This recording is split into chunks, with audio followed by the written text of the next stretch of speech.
Ikaw na nga ang hinahanap ng puso. Charis. So dito guys, oo, ang bilis tumubo guys ng mga puno dito. So we are here living for 4 years na. And then, ang taas na niya guys. Before kasi is talagang maliit lang siya kasi nga pinutol yan lahat no. So since nung tumubo yan guys ay hinayaan na lang kasi sobrang mainit dito. Kailangan namin ng mga puno. Yeah, katulad yan guys. So mataas na siya no agad-agad. No. Kasi nga po hinayaan na lang yan para magkaroon po siya ng mahalumigmig or malamig kasi sobrang init dito guys pag tanghali, no? Talaga nga namang sobrang mainit, lalong lalo na at walang kapuno-puno. So dahil 4 years na tayo ngayon guys, yung dito na area na malapit sa bahay as talagang mataas na siya and nagbibigay siya guys ng magandang vibe like talagang malamig na siya, hindi siya ganun kainit, talagang magbibigay siya guys ng freshness no, sa buong pamilya.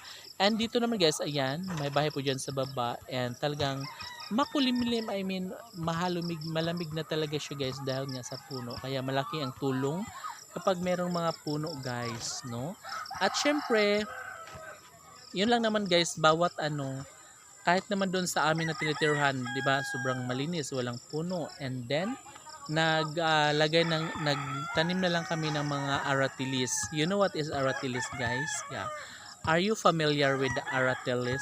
No, yung may mga bunga na maliliit na matamis. And yeah, meron kami doon mga 4 na puno at sadyang nakapagbibigay siya talaga siya guys ng freshness, malamig, hindi na siya ganun kainit. And doon kami sumisilong tuwing tanghali. Di ba? Ganun siya. And then, yun nga lang, pagdating ng bagyo, malakas na bagyo, ng bagyong Tino last, I think, November 2025. Oo. 2025. Agoy, natanggal lahat ang mga puno ng aratilis at bumalik na naman sa uno. Nagiging mainit na namang muli ang aming tapat ng bahay, ang aming bahay mismo. Kaya, nung itong dumating na yung kapiestahan April no 20 itong April 2026 charing ngayong taon nga April no, so mga April 15 kasi yung fiesta sa amin is 26-27, so mga second week ng April ay pinagawa na namin ng extension yung harap ng bahay namin para magkaroon na siya guys ng extension ng tawag niyan atop or bubong, matawag nun, atop or bubong. Kaya yeah, makapagtambay na kami guys doon sa harapan ng aming bahay. And yes, medyo mainit pero hindi na ganun kasi 'di ba, hindi na dumidiretso yung araw. Ganun siya. So doon na guys, doon na kami nagchichika-chika. Doon na kami nagtatambay talaga no, all day long and syempre masaya.